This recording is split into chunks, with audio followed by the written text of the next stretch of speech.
Our speaker today and our presenter is Ryan McShane. Ryan's a human resource professional for over 20 years. He specializes in human resource consulting and has his own company at HR Evolution LLC in New York area. I'm going to be brief with the introduction coming in too, because I don't want to steal Michael's thunder. But the thing that we all recognize is that we're in a workplace today that's supporting at least 4 generations. I'm counting myself in there, even though I'm an old person and probably in the moving out generation. But the whole idea is that communication isn't easy. You know, we have different languages, different terms, all kinds of things that we're dealing with. So what Ryan's going to do today is kind of help us take a look at that situation and see if we can't figure out how to deal with it. So with that, Ryan, I'm going to give the stage to you, and I'm just going to monitor people who show up and get them in. Wonderful. Thank you so much, Andy, and I appreciate your patience and your due diligence working with me. Is your mic on? Can you hear me? Hang on, wait a minute. Lou says thumbs up. Oh, I'm not. Can you hear me now, Andy? Yeah, I'm sorry. I've been so busy working on this, I forgot to put my earphones on. That's okay. Thank you for your patience and helping me through that technical challenge there. I had never experienced anything like that, so I appreciate your patience and working through that, and everyone else who's on this particular webinar. So I am delighted to be here talking with you about one of my favorite topics, the multi-generational workforce. And this is a topic that seems to come up over and over and over. And to that point, I have been giving this presentation or a variant thereof for over 10 years now. And it still remains to be a hot topic because of the multi-generational workforce. And this is one of those presentations that it certainly benefits you not only professionally, but personally to understand the different generations and the values and characteristics that often define each one of these generations. So I'm excited to be delivering this message for you guys this morning. And as much as you guys feel comfortable unmuting yourself and chiming in and asking any questions, feel free to do so. I would love for this to be as conversational as possible and not just me talking to you. But if you have questions, don't hesitate. So Andy, thank you for the introduction. As he had said, I am Ryan McShane. I'm the CEO of HR Evolution, and my 3 main tiers of service are HR consulting, training, and workforce development, and also supporting people in career transition. And this topic is relevant to all of those components. And as Andy had said, communication is a big part of that. As a matter of fact, I was giving a presentation to the state of Maryland last week on effective communication. And the secretary had mentioned, hey, you know, Ryan, is there any way you can slip in there some kind of articulation around the multi-generational workforce? Because we see that that can be a real significant barrier to effective communication at times. And so you know, multi-gen definitely came up again in that conversation. So let's go ahead and dive in and get a sense of who we have on the call here, as well as start sharing some of the information that I have to present. So quick little factoid for you, or data, and I'm going to be sharing some data and statistics with you as we go along. But looking here at the slide, by 2030, millennials will outnumber the boomers by 22 million.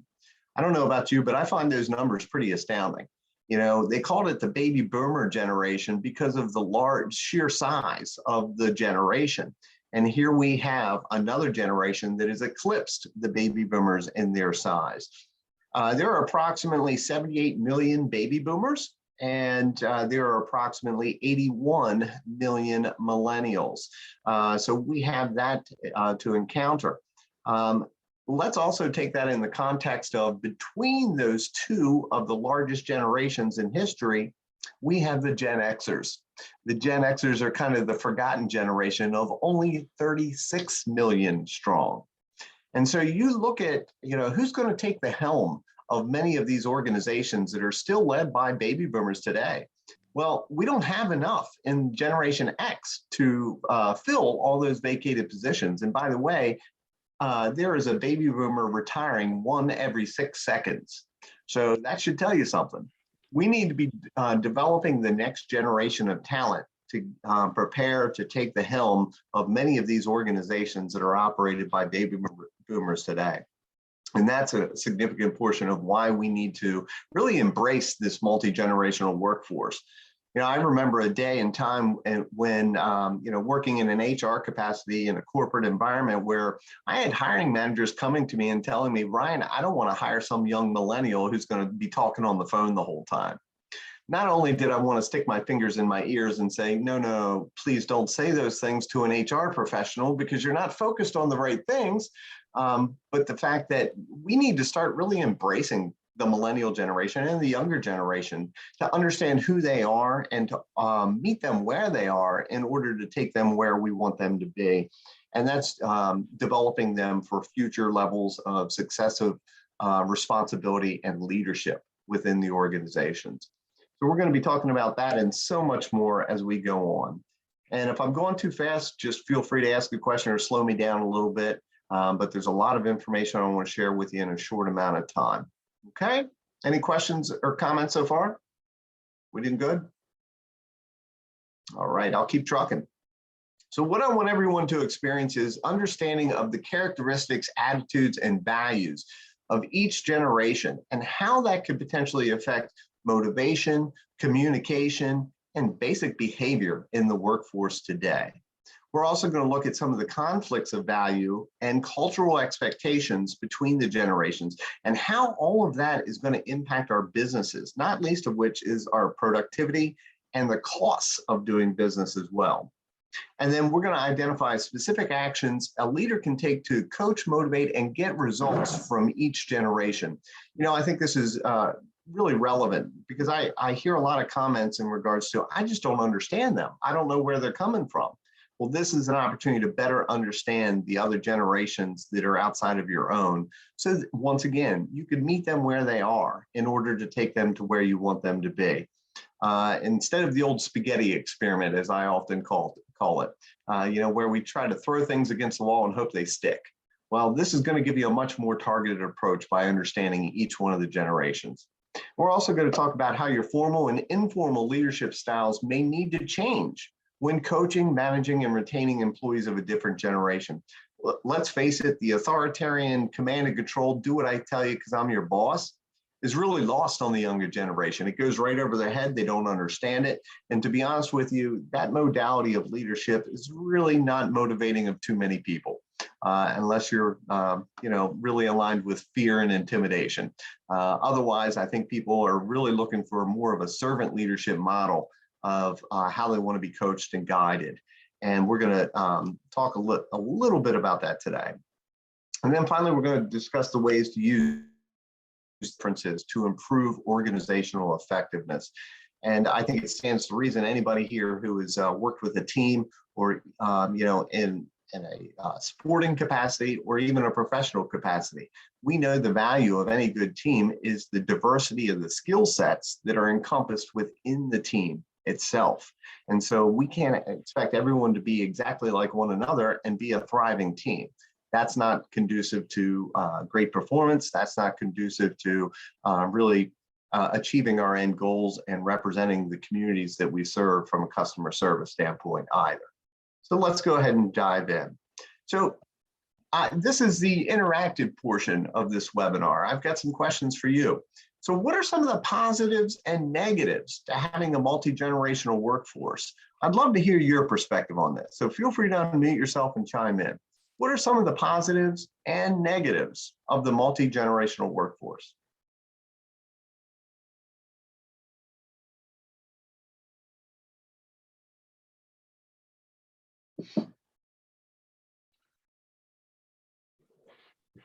Anybody have any comments?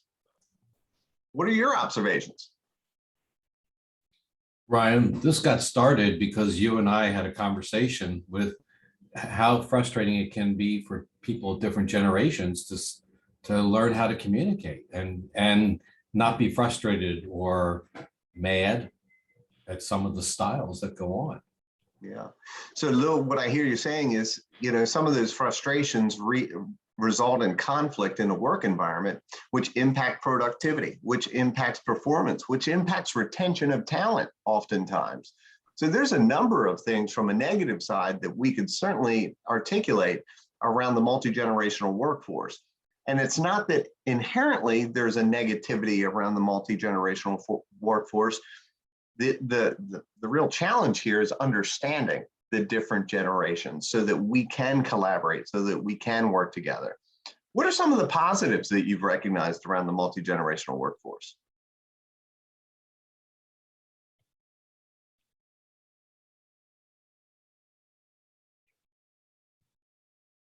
Can I comment on that, Ryan? One of Absolutely. the things I see, particularly with the Z generation, is they have incredible skills. I think they've come up through an educational system way different, than the boomers and the older generation. I'm often impressed with the thinking and the point of view that they bring to the table. Yeah, that's a very good point. And we're going to be talking about just some of those characteristics and how they really benefit the overall.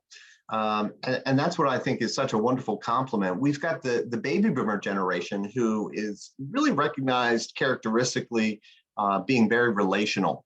They're very much into interpersonal relationships, and they'll go see someone and speak with them face to face or pick up the phone so that they can hear that tone and inflection in their voice. Whereas the younger generation are much more used to doing everything that they do through technology. They're referred to as what's called digital natives. They don't know life without technology. So very different modalities of communicating and connecting. But can we use that? Can we kind of do what I call a cross-pollination? And I think that that's where the richness and the opportunity lies in embracing the multi-generational workforce. Is can we engage in mentoring and reverse mentoring modalities so that rising tides raises all ships? If we can all benefit one another by exercising our strengths and providing that guidance and tutelage to one another around our strengths, I think then we can be a very dynamic and flexible workforce. And I think that's really what's called for in this day and age as well. So thank you for your input, Lou and Andy. Any other comments? All right, I'm going to keep moving forward then. Thank you. So I want to share with you a quick little kind of stereotypical cartoon scenario. You see on the left-hand side of the screen here, the stereotypes of the generations. And you have boomers versus millennials at work and how they view certain perspectives. And the boomer perspective in this regard is, I really think this is something HR should look into. Whereas the millennial perspective is, I'm going to post this on YouTube and that'll get their attention. And you can see in parentheses right below that, later fired. Very different notions of how they're going to address a problem or a challenge or an issue. And so that's a part of the conflict that Lou had mentioned about the multi-generational workforce. And that's something that we really need to start addressing and looking at and understanding. Another statistic to share with you, and please check your watch here. By 2017, millennials will have more spending power than any other age group out there. Is that kind of shocking or surprising to anyone out there? I think that's pretty fascinating. And I think you can probably see evidence of that in terms of external marketing that's taking place right now. Who's that marketing targeting? It's predominantly targeting the millennial generation due to their sheer spending power. And I would say that that's also indicative of the makeup of our workforce today. And you'll see more of what I mean when I go on here. Another cartoon for you. This is boomers versus millennials at work once again. And the boomer perspective is, I scheduled a bi-weekly meeting so we can stay on top of this. The millennial perspective was, well, I set up a group chat so we can actually talk 24/7. Plus, my animated GIFs weren't working in the email. So once again, the boomer wants to talk on a bi-weekly basis. The millennial wants constant and continuous connection to others that are on the team or in the group. And of course, they're going to dress it up and make it technologically driven as well. So very different approaches, very different perspectives. And I think it really calls upon all of us to be as flexible as possible when we work across the multi-generational workforce. Another factoid or data statistic to share with you, millennials and beyond will make up to 75% of the total workforce by 2025. Well, once again, I ask you to check your watch. We're only 3 years off from that. And I think that we're seeing those numbers start to present themselves these days in these current moments. So 75% of the total global workforce by 2025 will be millennials.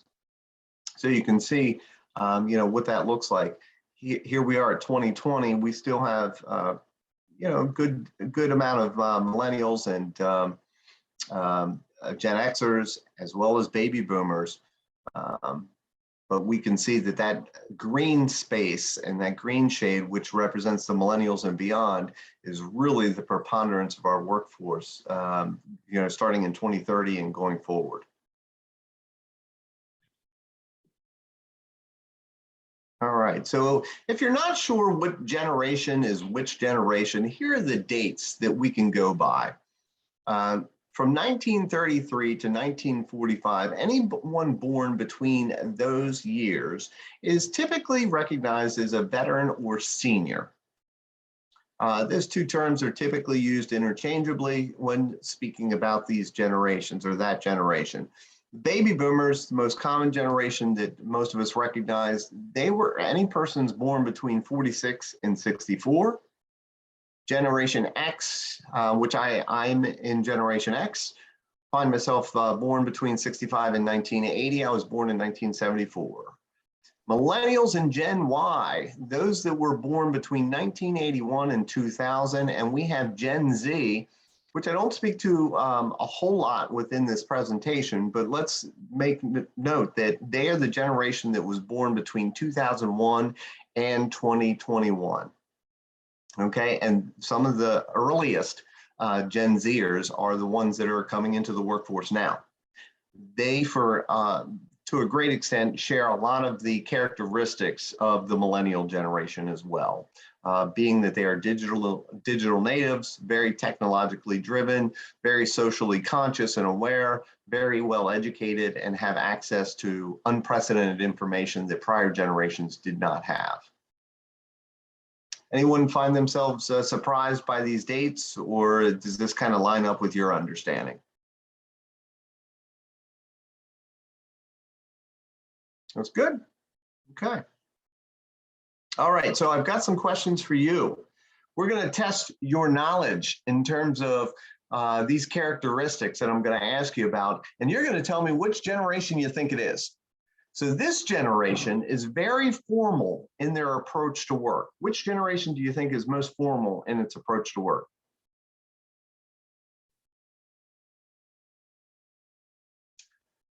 This is the part where you guys unmute yourself and feel free to share. All right, go ahead, Andy, say it again. Boomers. You think it's baby boomers? Yeah. Yeah. You think that boomers are more formal in their approach to work than veterans or seniors? No, I would say if we're going to count the seniors, then put the seniors first. But all those people, they like meetings, they like them on schedule, they like reports. Yeah, to your point, including the senior veteran generation, they would definitely be the most formal. They're the ones that we get the formal memorandum from, they did everything through memorandum. So the senior / veteran generation is definitely the most formal in its approach to work. This generation lives to work. They may even define themselves in relation to their professional role. Who do you think that is?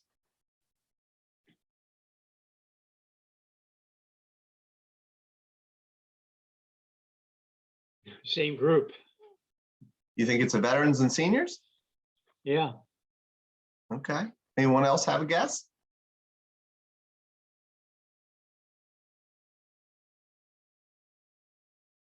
Lives to work, may even define themselves in relation to their professional role.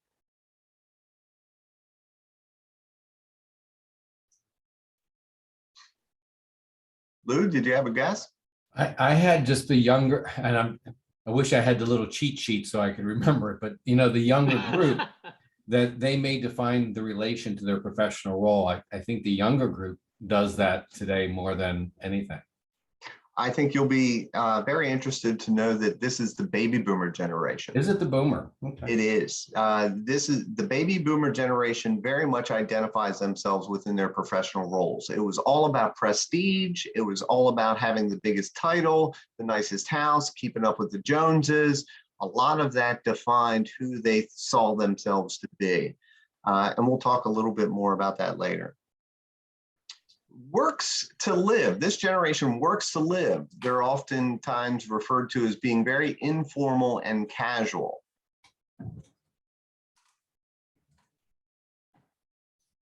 Millennial. Millennials? Okay. I think we could definitely lump the millennial generation into this definition, but it really speaks to the Gen Xers. They're the ones that first departed from this notion of living to work to now working to live. This was a very independent, autonomous group that were often latchkey kids, having both parents work. And they also had witnessed many of their parents become downsized, right-sized, and all kinds of sized in the late 80s and early 90s, as that was almost par for the course during that particular economic and labor period. And so as a result of that, they started to have a little more distance and deference in terms of how they viewed work. They saw it as a part of their life, but not their entire life. Whereas the baby boomers, it was very much a part of who they saw themselves to be as their professional role. So Gen Xers are the ones that work to live and oftentimes depart from that formality that exhibited between the senior generation, the veteran generation, and the baby boomer generation. Gen Xers really bucked that trend and became very informal and casual. You got to think, when was it we started wearing blue jeans to work? It was probably within the last 10, 15 years. And that's when the preponderance of our workforce encompassed the Generation X group. All right, the next one is highly altruistic. This generation is highly altruistic and engaged in influencing societal conditions. Who do we think that sounds like?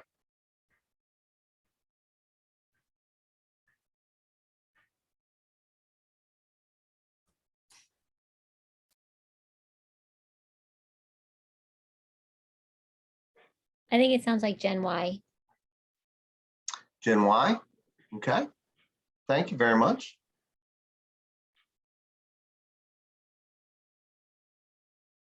So this is the millennial generation, sometimes referred to as Gen Y. Okay, the generation behind them, beginning in 2001, is Gen Z.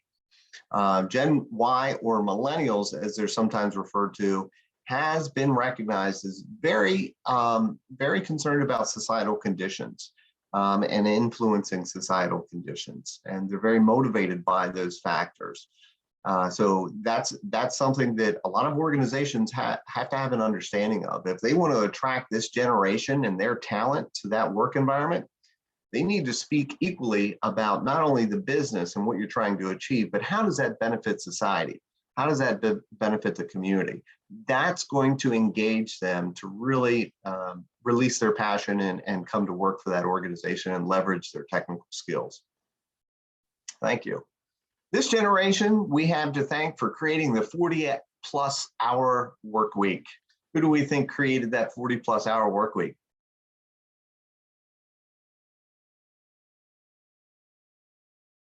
Andy's smiling, he knows.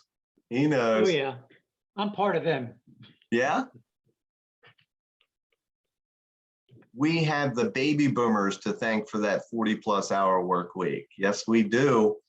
And, you've probably met those folks. You talk to them about, yeah, it's been a long week. I worked, 40, 50 hours. Really? Well, I worked 60, 70 hours. And they kind of wear it as a badge of, honor that they've really killed themselves at their job.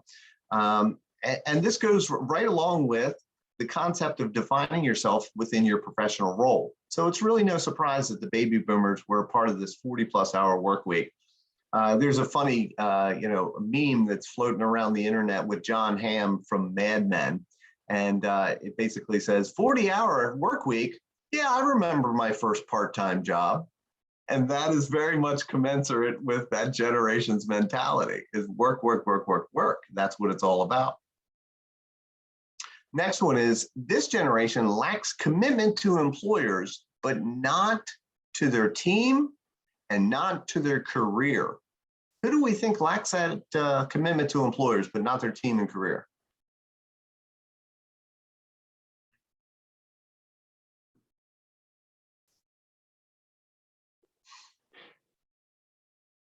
Definitely Gen Z. Gen Z, you think? I think so. Yeah. This first started to be personified with Generation X. Mm. And I think it's also reflective in the millennial as well as Gen Z generations, that it's not about, just blind loyalty to the employer. And I think that that loyalty to an employer was very much a part of the baby boom generation, as well as the senior and veteran generation. It was all about loyalty.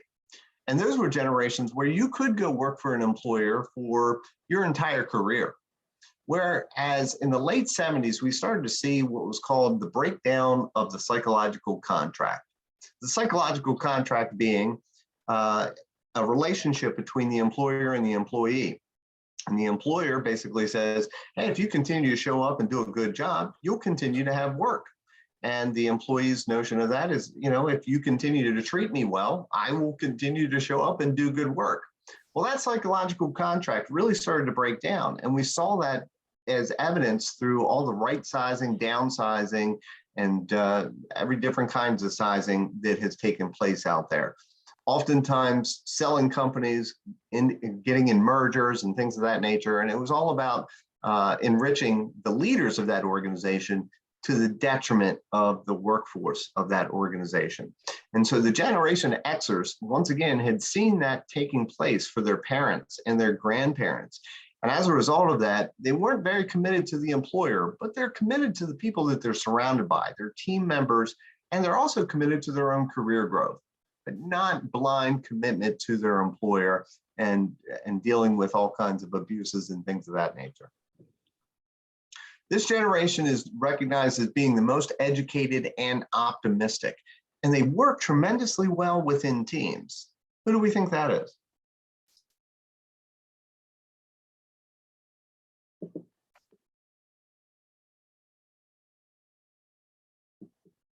Who do you think is the most educated, optimistic, and worked well within teams? Millennials. I would agree with you, Andy. It is the millennial generation. In fact, they grew up doing everything in teams, whereas it was very much the baby boomer generation of independence, doing things on your own, not asking for help oftentimes. Whereas this generation, the millennials, it really was very clear that they were doing everything in teams from kindergarten on up. Not to mention the fact that they have been exposed to more information and access to information than any prior generation due to the advent of the internet. So they're the most educated, they're most optimistic, and they work very well within teams. And I think that that's a good, clear message for leaders of organizations to recognize and understand. You don't get the best out of your teams by looking at their weaknesses and trying to correct their weaknesses. It's by tapping into their strengths and leveraging their strengths. And that's one of the messages that I want everyone to take away from today in our conversation on the multi-generational workforce. Focus on the strengths of each one of these generations and leverage them to benefit the overall organization as well as the team. And you will be much more successful than trying to correct or mitigate some of the challenges or the negative aspects of each one of these generations and their characteristics. Next one is, this generation believes it's very important for you to pay your dues before getting promoted. You guys ever hear that before? Pay your dues, kid? Baby boomers. Baby boomers is right. Absolutely. And I think that this is something that is kind of shocking for the older generation to see and witness when they have a millennial that was just hired by the organization, and on their very first day, they want a conversation and an interview with the CEO of the organization. Yeah, I want to hear about you. I want to hear what your interest, your thoughts are. That was not the way the baby boomer generation did those things. It was very much pay your dues, work hard and hope that someone will recognize your hard worked efforts and you get promoted as a result of that. This is a generation that, starting with X back to the millennials, where it's all about the McDonald's or microwave generation. They want instant satisfaction. They want instant feedback. And this pay your dues mindset is just completely lost on the younger generations. And that's important to recognize. If you expect employees to come work for you for 5-10 years before they get promoted, you're not going to have those employees very long. They are looking for continuous upward mobility and on a timeline that is much more commensurate with their career goals, not the expectation of paying your dues and hoping that you get promoted in the future. One of the reasons why I'm a strong advocate for career mapping within organizations, to have an understanding of when you come into this organization, where are the opportunities for you to continue to move up? And that's not very common in many organizations and something that I would advocate for. Okay, this generation, extremely loyal, very disciplined. They are often even referred to as patriots or very patriotic. Who do you think that is? Seniors. It is. It's a seniors/veteran generation. Probably no surprise there with the term patriotic. Many of them had served in the war.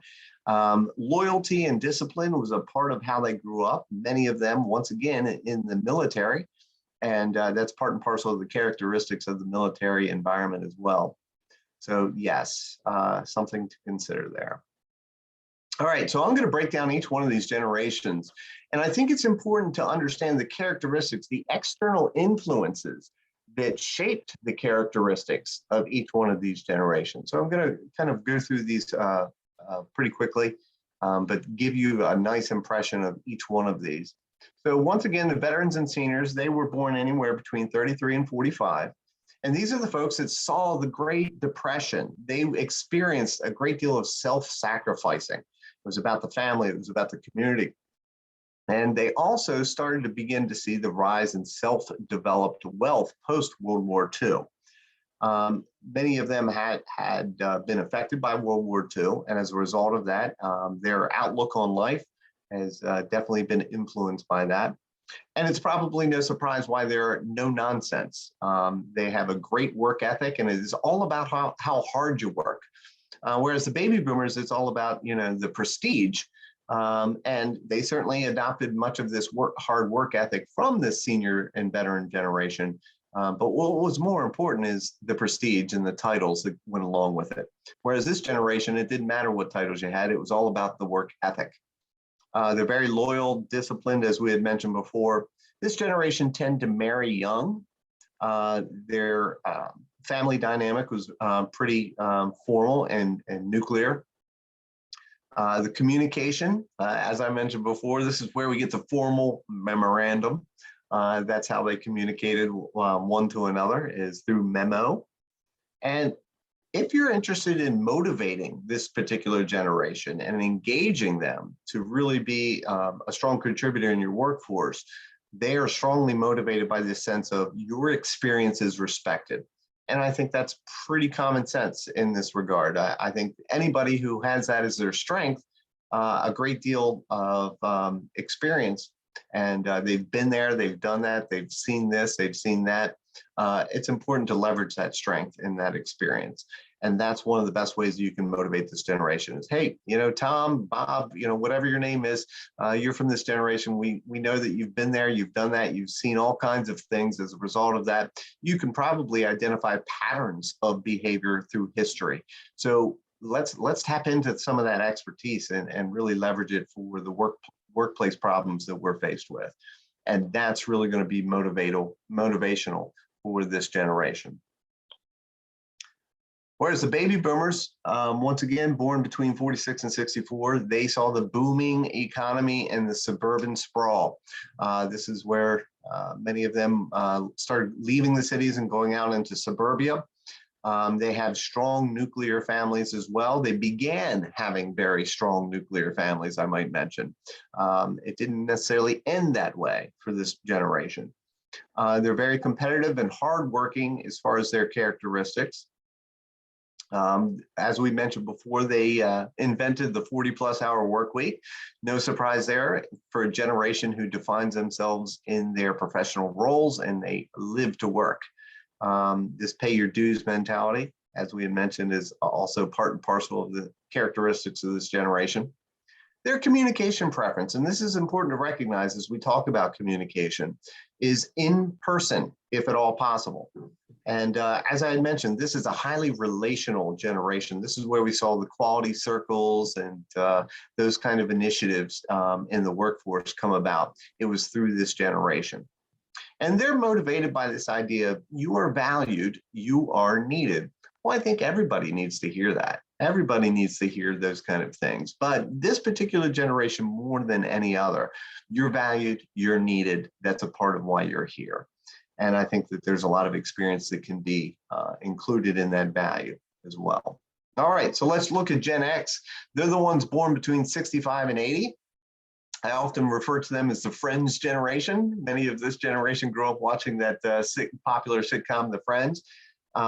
They saw the downturn in the economy. They saw job insecurity for parents. And this is also why they are often referred to as the jaded generation.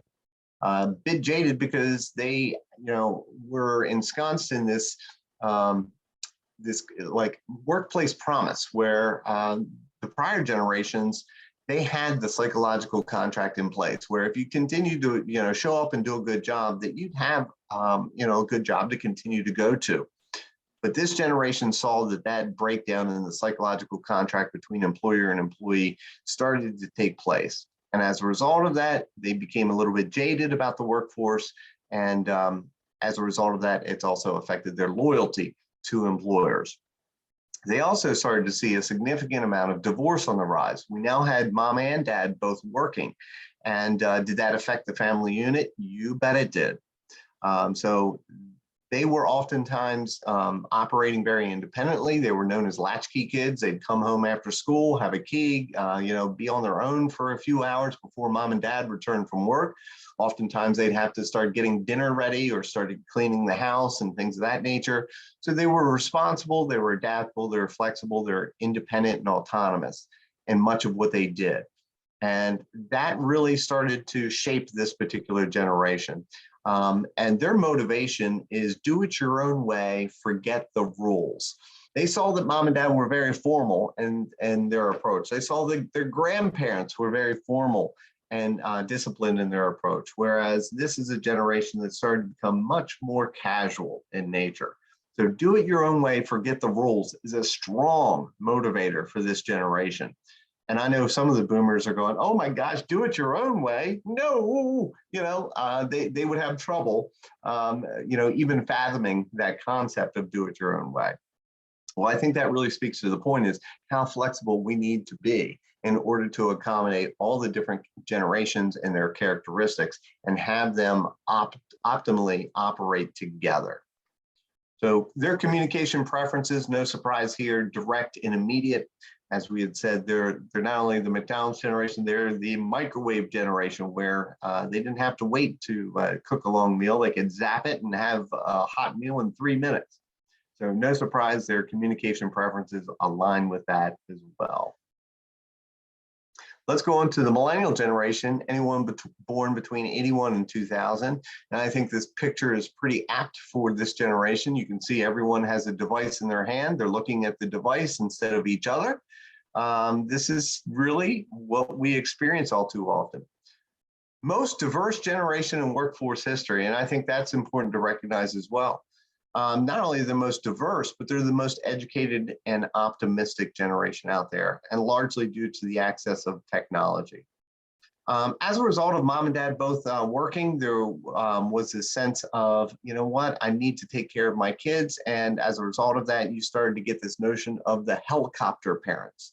Do you guys know what I mean when I say helicopter parents?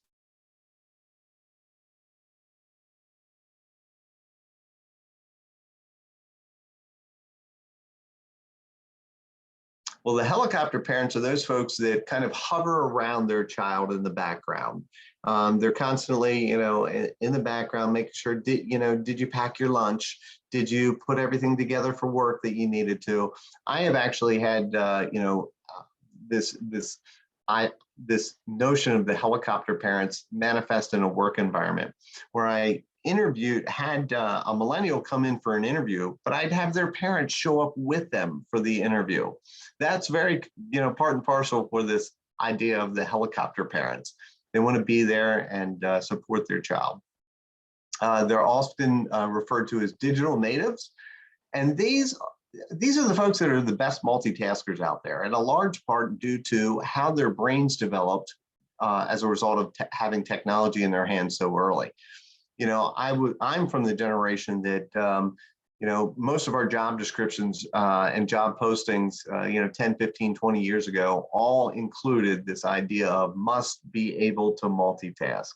Well, we've kind of come to the notion and understanding that, we don't really multitask very well as a human, as a person. But if there's a generation that can multitask better than most, it's these digital natives, the millennials and Gen Zs that are coming in because of technology.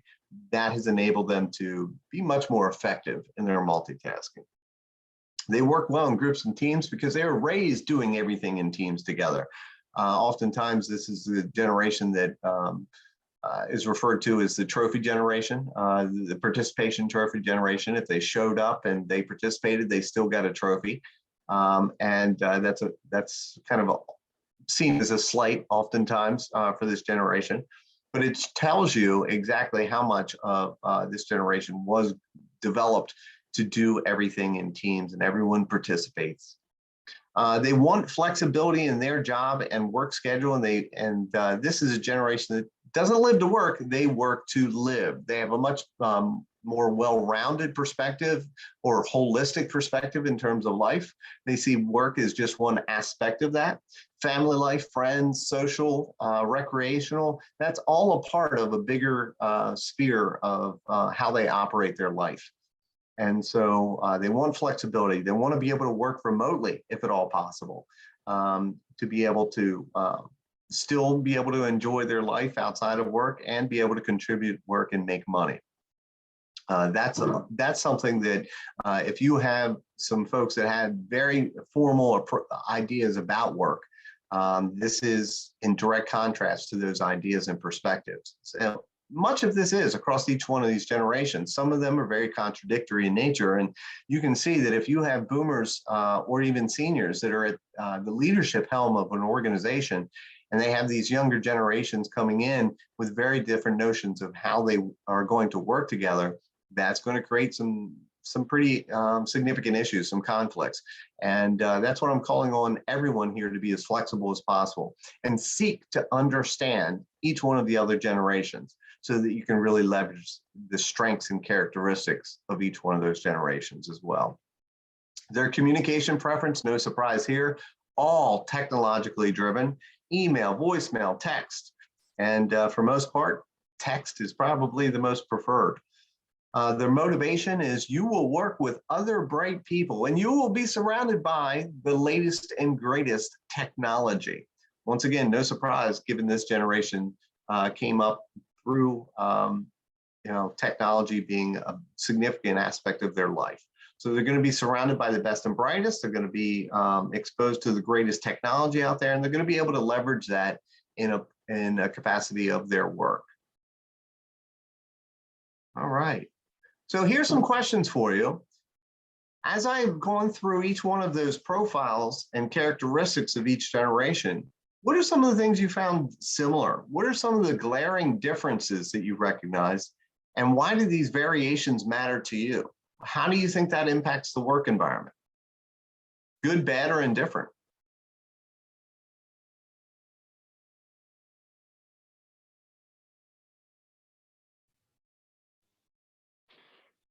In terms of similar, I think every generation wants quality results at the end of the day. Sure. The difference is how do you get there? Agreed. Mhm. Yeah, it's very much the how. It's not the what. I think we're all pretty well aligned in terms of the what. It's the how we get there. You're exactly right. And you can kind of see that in evidence of the Generation Xers. Forget all the rules, do it your own way. Well, as long as your own way exhibits the kind of results that align with the organization's vision, mission, and values and purpose, then that's okay. What are some other things you recognize? I know we've got a lot of folks on this call, so feel free to unmute yourself and chime in and share.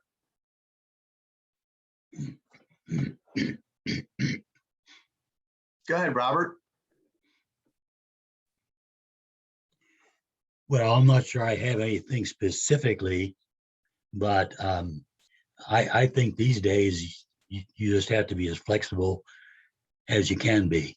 There's no doubt about that, because there's so many things out there that you could know of. Some of them you don't, but the person you're dealing with might have altogether different perspectives. Yeah. Yeah, there's no one right No. way to get things done, is there? You know, there's a multitude of ways of getting things done. We live in that kind of infinite world where we have infinite opportunities and possibilities of how to approach something. What we also have, and we need to recognize, is we all have preferences, don't we? And so let's recognize those preferences, but let's not let those preferences get in the way of accomplishing something monumental together as an organization, as a team, as a group. Any other observations based on these profiles? Thank you, Robert.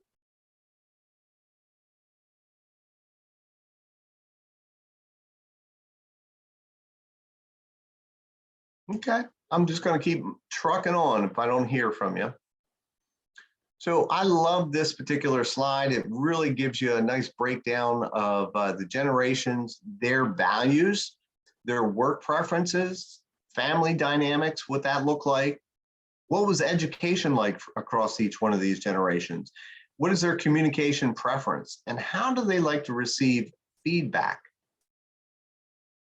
So you can see here, looking across this, this chart, we have the veterans, very respectful of authority, no surprise there. There were many of them in the military. That military mindset came through of loyalty and discipline, respectful of authority. That's something I heard growing up. My parents are boomers officially, but they are right on the cusp of being veterans and seniors in terms of when they were born. So they borrow a lot of their characteristics from that veteran and senior generation because of their proximity of birth so close to that generation. The family dynamic or the work preference was job security and longevity. It should probably be no surprise to any of you that when I was coming up and when I graduated college, where was I told to go work? The federal government, because you will have a job for the rest of your life if you want it, Ryan. Go work for the federal government, because job security and longevity was the most important thing to that generation. That's why I got the advice that I did. Come to find out that wasn't really in alignment with my values and ideology around how workforce dynamics should operate. So I ended up leaving the public sector to go in the private sector. The family dynamic for the veteran generation was very traditional. The education perspective was education's a dream. Not many of this particular senior veteran generation had much education beyond a high school education. So therefore they called it a dream. The communication preference to the veterans was face-to-face. No surprise there, because they didn't have a whole lot of technology driving communication as we do today. So very commensurate with their preferences face-to-face. And this is an interesting thing. Their feedback preference is no news is good news. And I think that has a strong relationship to the war mentality.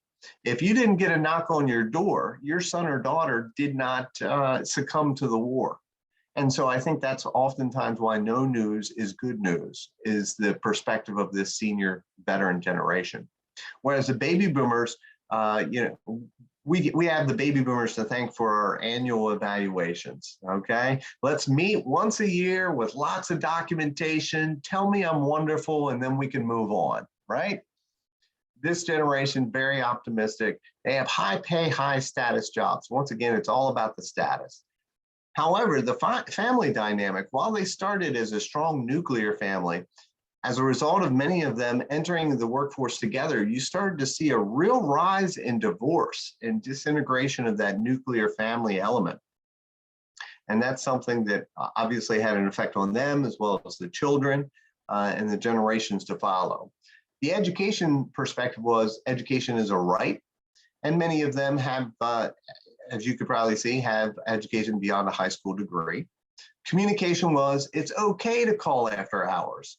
And very different from the younger generation, Gen Xers, Millennials, Gen Z, they might look at you pretty strange if you're calling them after hours. Whereas the baby boomers, it's okay to call them after hours. Once again, remember, they define themselves in their professional role. So if you have to call me after hours, I must be pretty important, huh? So not too surprising there. The feedback, once again, lots of documentation, meet once a year.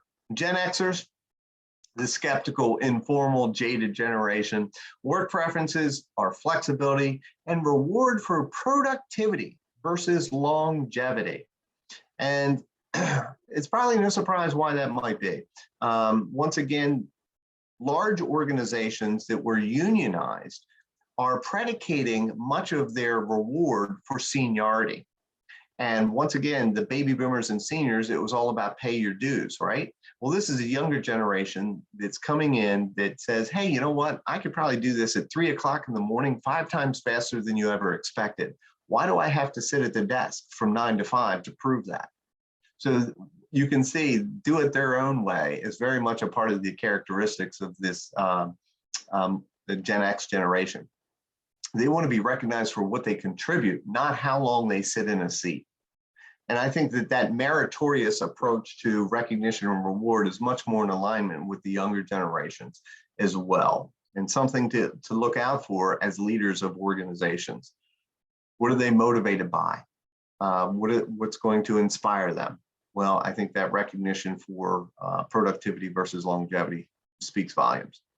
To that point, quick little story for you. I mentioned that I first started my career working for the federal government. I worked for the DOD, and I came in there and I worked next to a lady who fell asleep at her desk every single day.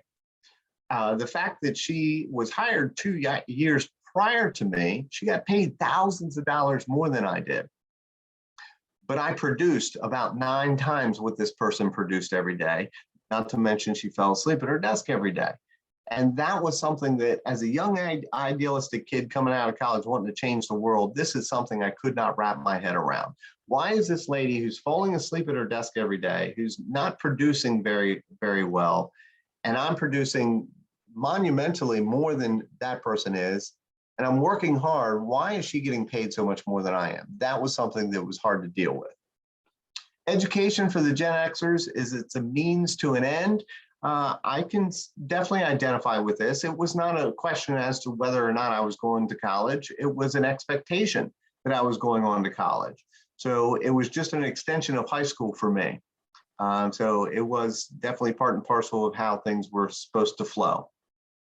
Communication preferences, Gen Xers, no surprise, do not call me after hours. This is a generation that really started to put up some very clear signals that there is defined work hours and there are defined personal hours. And please don't call me after work hours because I won't pick up. Their feedback is they're going to poke their head into your office about once every 2 weeks and say, sorry to interrupt, but how am I doing? Is there anything that you want to share with me? And so you can see here that we've gone from no news is good news to 1 year with lots of documentation to the Gen Xers popping their head in your office door every 2 weeks to say, how are things going? Have anything to share with me? We can jump down to the millennials and see they want feedback at the click of a button, and probably no surprise there due to all the technology that's available. They're also the most confident and realistic of generations. And here's where we're going to start to see a dramatic increase in the contractual approach to work. Very different from the full-time, part-time nature of work. They are operating in what's called the gig economy. And a gig, just like a musician goes from town to town doing gigs.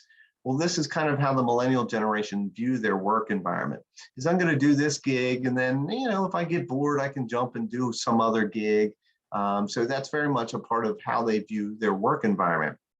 And I think that has a lot of implications, both from the employer's perspective as well as the job seeker perspective.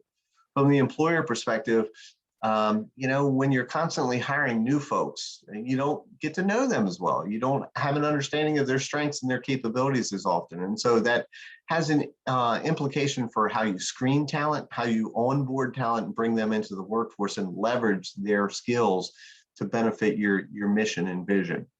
From the job seeker perspective, I think that also has a great deal of implication in terms of you're going to have to constantly be out there branding yourself for these employment opportunities. So you're going to need a strong resume. You're going to need to interview very well. You're going to need a portfolio to articulate the impact that you've had in the different roles that you performed throughout your career.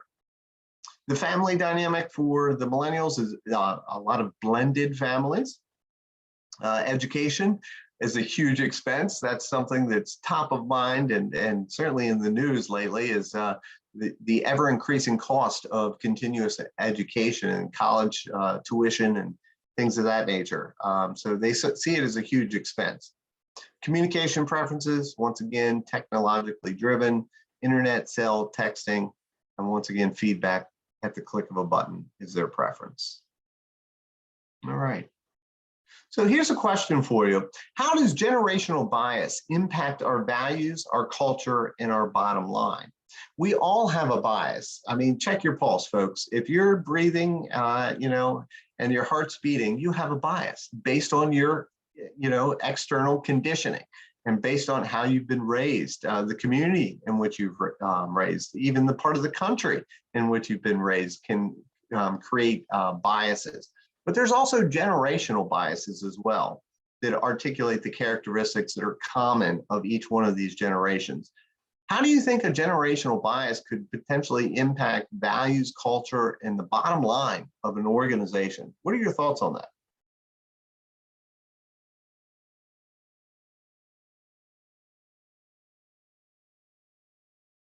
I give you some examples at the bottom of the slide.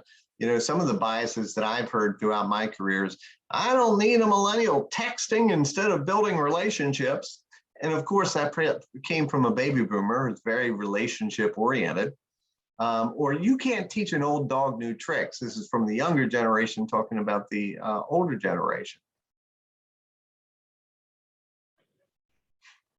So what are your thoughts? What are some other impacts of these generations and their values? Go ahead. My thoughts are, it depends upon how you look at everything, not just one thing or two things. How do you approach everything?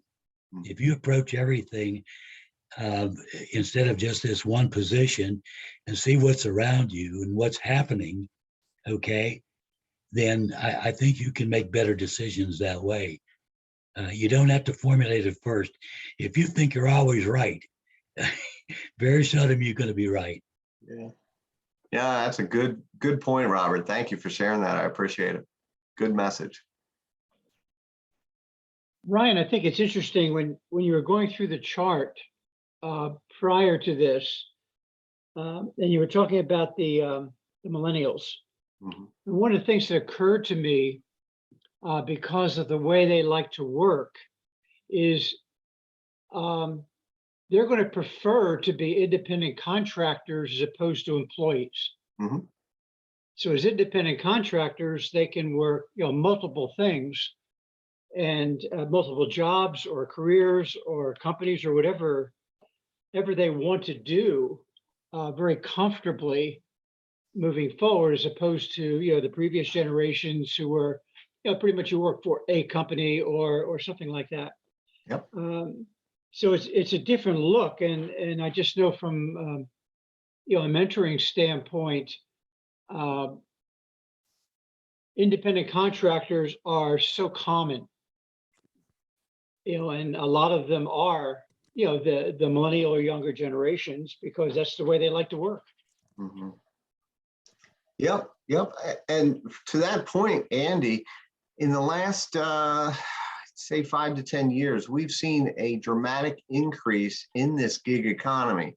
For the longest time, as a nation, we hovered around 30% of our total workforce were contract workers. That statistic has ramped up to about 44% of our total workforce are now contractual workers. So I think that has a lot of implication for employers as well as job seekers. And I think that we need to start understanding what those implications are and adjusting our perspective on each one of those dynamics. Who else? Any other? Go ahead. Don't you think, Ryan, I mean, in what you're saying there too is I hate to use the word government because it's so inclusive, but all the regulations, for example, on, what is an independent contractor is very old in terms of its definition. And the thought that's occurring to me is it's time for that to be updated. Yeah, I think that having a look at what exactly is in legislation and law around what a contractor is and what a contractor is not, I think we could certainly revisit that. You're exactly right. Yeah. One of the Appreciate your input. one of the other things that occurred to me as you were going through the, looking at the top two blocks, the seniors and boomers, Mhm. that one of the things that was really important in those generations was getting, certificates for how long you were at the company. You were 5 years, 10 years, you might get pins, who knows, all kinds of awards. The old gold for watch. time. Yeah. Yeah, everything for time. Mhm. And then you look at your chart and you look at the bottom half of the chart and the way it's changing, that's becoming obsolete. Yeah, I think you're right. And I think it's important to understand and ask, what are we measuring and why are we measuring it? I see a lot of organizations measure things that they don't have any relationship to their purpose, their vision, or their mission. But this is really important, and this is something we measure. Well, if it doesn't align to your vision, your mission, and your purpose, why are we measuring it? And I think that the younger generations are starting to recognize those things and say, why? Why are we doing this? That we call them the Y generation. The millennials is, a part of that Y generation. It's not just Y as in the letter Y, it's WHY, because they're asking, why are we doing it this way? And, some people don't like challenged in terms of why are we doing it this way? But I think it's the right question to be asking, is why are we doing it this way if it doesn't create the outcomes that we're looking for? If it doesn't have an impact on the vision, the mission, the purpose of the job or the organization itself, then we need to start asking those questions and breaking down some of our cultural axioms as to why we did what we used to do in the past. Very good point, Andy. I'm glad you identified that. Anyone else?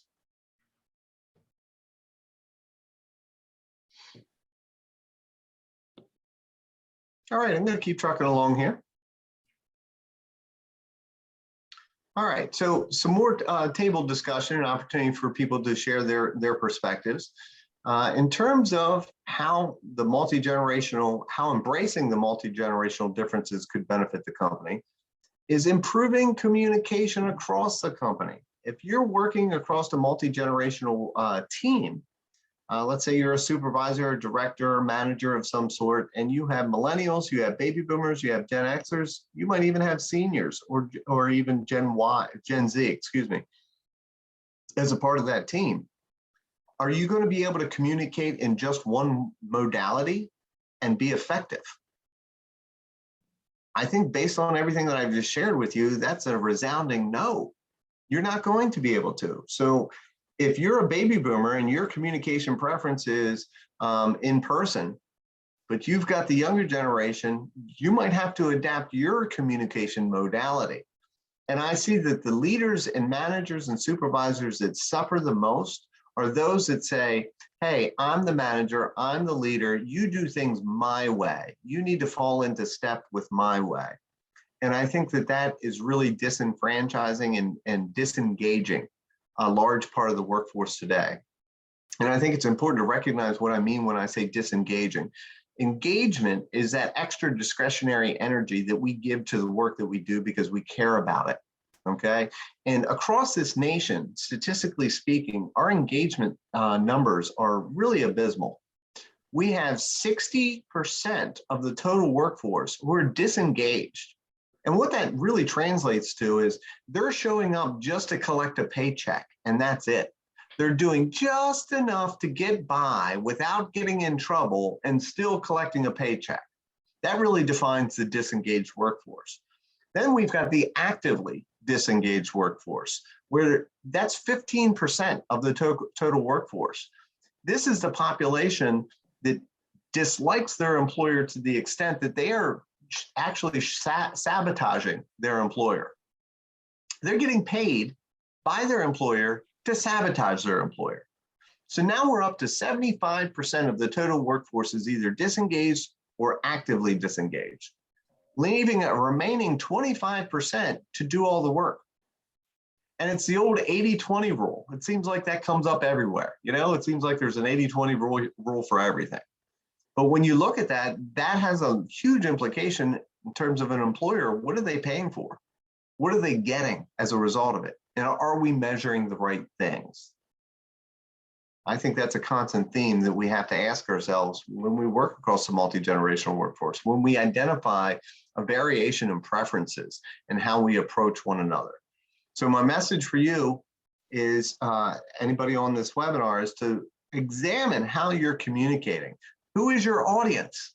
Just like as a trainer and a speaker and professional presenter, that's something I'm always considering is, who is my audience?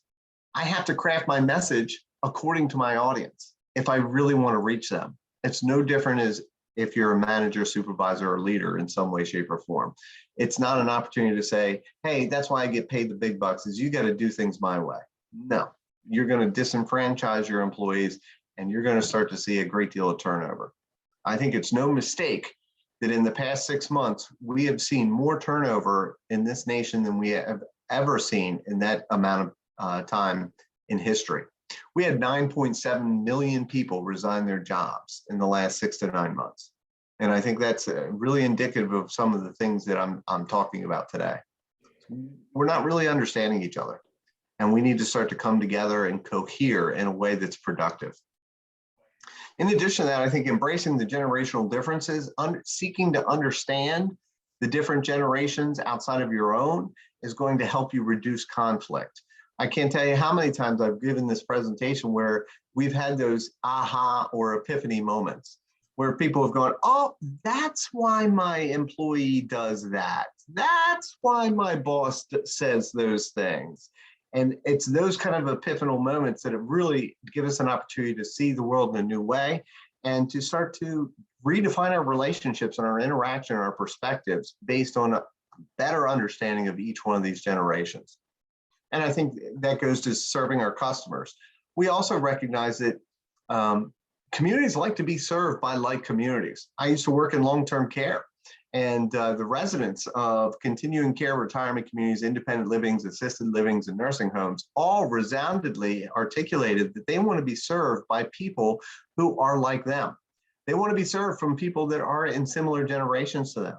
And I think we can look at that from a customer service standpoint and say, yeah, most people like to be served by people that are of their particular generation.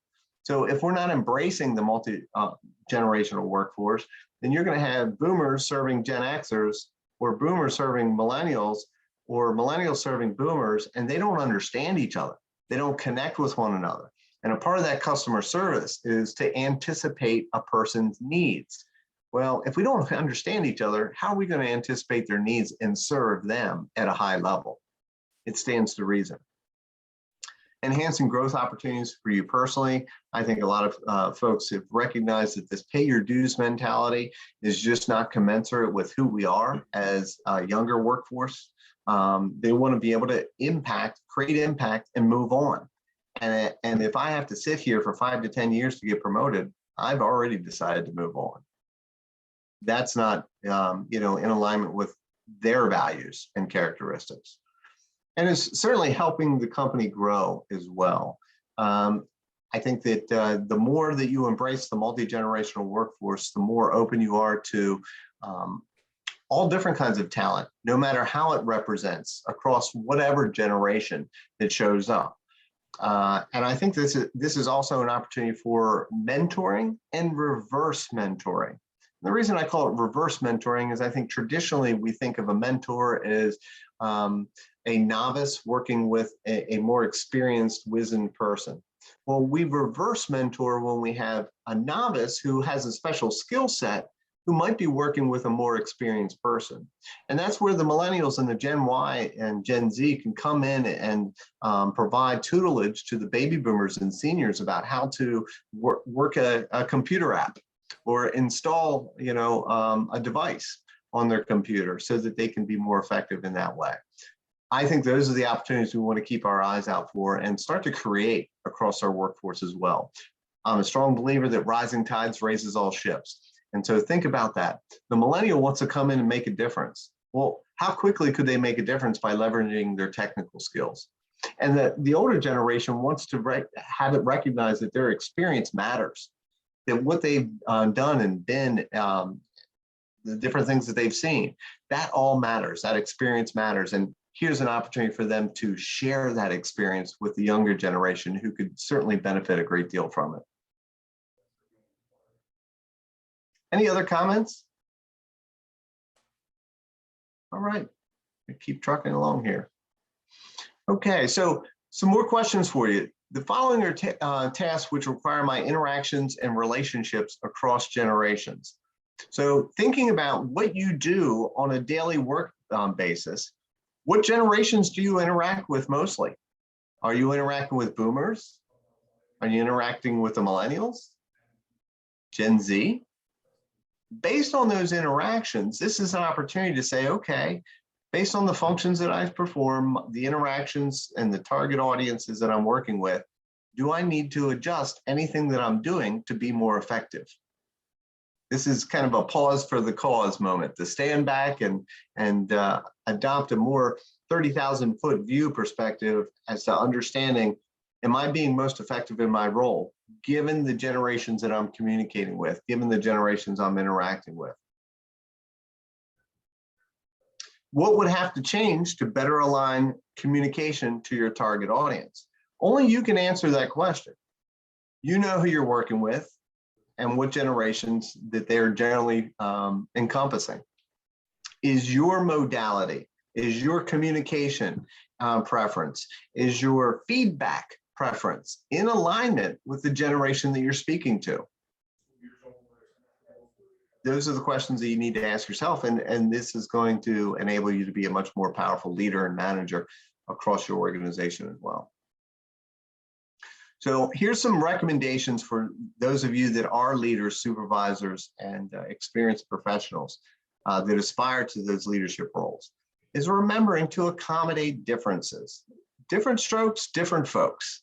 It's really important to recognize that. Not one thing is going to work for everyone. That's where I go back to the old spaghetti experiment.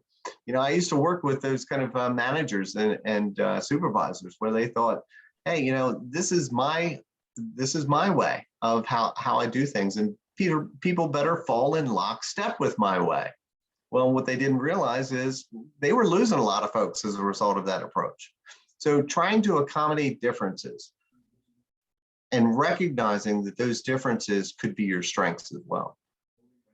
Creating choices, understanding that there's a multitude of ways of how we approach our work, and giving people the flexibility on autonomy to carry out their work in the best way that they see fit and possible, but still encompassing the goals and achieving the goals that we have set out to begin with. As we had mentioned before, it's not the what, it's the how that's most important to the multi-generational workforce and the characteristics thereof. We're going to really need to adjust our management style. Any of you who have been raised in the authoritarian command and control, do what I tell you because I'm your boss mindset, just know that that's really lost on the younger generations. That's something that they will not respond well to, and you will get diminished returns every time you, double down on this authoritarian approach. What I've recognized as to be much more commensurate with who we are as people, but also what is really truly motivational to all the generations is a servant leadership approach. And that servant leadership approach really speaks to the fact that as your leader, I am here to equip you with the resources and support for you to be successful. That's the ideology behind the servant leadership mentality versus the inverse of that as to the employees serve the leader. Well, in this case, the leader is serving the employees. Respect, competence, and initiative. It comes in a variety of formats and different ways to exercise those competencies. It's identifying that and putting it in alignment to what overall goal you're really trying to achieve. And if we do all of those things, we're going to start to be able to address the retention factor that's so important. I can't tell you how many employers I talk to on a regular basis that really have recognized a great deal of turnover is happening in the workforce today. And I think it's part of our workforce needs to change. How we approach work needs to change. And some of our mindset and our perspective of how we lead and work together needs to change as well. So as a result of considering all these things that I just mentioned to you, you're going to be a more powerful and productive leader, and you're going to attract and retain top talent as a result of that flexibility. So what we covered today are all the different characteristics, attitudes, and values across each one of the generations, some of the conflicts in value and cultural expectations, and how that manifests in terms of our workplace challenges. The ideas and attributes that a leader can take to really coach, motivate, and get the most results from each one of their generations in the workforce. Talked about that, and how formal and informal leadership styles may need to change, and we just mentioned some of that as well.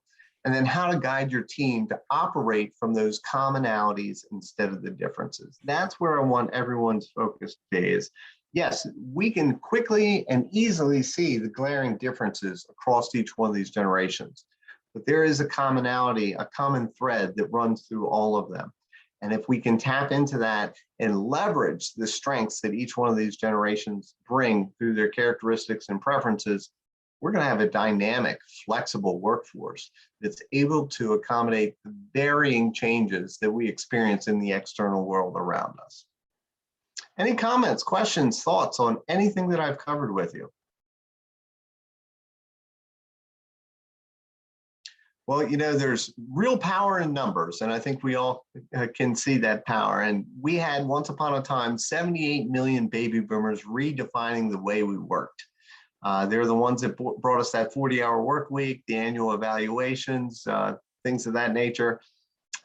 We'll get ready because the next powerhouse is coming on the heels with the millennial generation at 80 million strong. And they too will redefine the way we work. And we are in that chaos phase right now. We have not redefined it. It's not been renormalized it yet. It's in flux at this point. And that flux can be very uncomfortable. But hopefully I've articulated some of the aspects that will make your organization thrive through these changes, through these adjustments, through these flexibilities, so that you can start leveraging the strength of each one of these generations. All right. Once again, any comments, questions, thoughts? Appreciate it. You bet, Robert. Thank you. Yeah. All right, Suzanne, Chris, anyone else? Russell, any other comments? Thanks for doing this workshop. I really appreciate it. I've always been fascinated by the way that the different generations work with each other. So you clarified a lot of different things, and I really appreciate the workshop. You're very welcome, Suzanne. I'm glad you were here.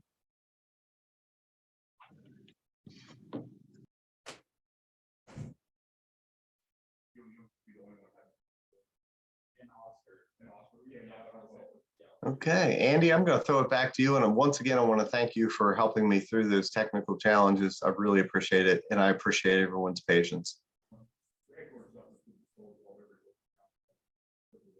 You're on mute, Andy. There Okay, we there go. we are. Okay, no, thank you so much. I know it, a lot of what you presented stimulated thinking. And, you know, just coming from the senior generation, I found a lot of my work with SCORE has brought me in contact all the way through. And I think one of the things I've learned is you don't tell anybody anything, you simply ask them questions until you both figure it out. That's a much better approach, isn't it? Yeah, it's the only one that works when you're across generation, even if you're going older, is ask questions until you find out where's the connection. Right. And there always is one. Agreed. Agreed. Okay, beyond that, we'll make sure that we get a copy of the presentation to all the folks who were able to come today. And we appreciate it. Thank you so much. And once again, as part of SCORE, we want continuing education, not only for our mentors, but for all the small businesses that we work with out there. So Ryan, thanks so much for volunteering to do this. And I think Lou had to leave, but I want to thank him for connecting us. I appreciate it as well. Always a delight and opportunity to be able to speak about something I'm pretty passionate about because of the real impact that it can have on the effectiveness of teams, organizations, and their success. So appreciate your having me and delighted to connect with everyone here. Wish you all well, and please feel free to connect with me outside of this forum if you have a need. And Andy, let's stay in touch. Thank you very much. You bet, Ryan. Okay, everybody, have a great day. Thank you. Thank you.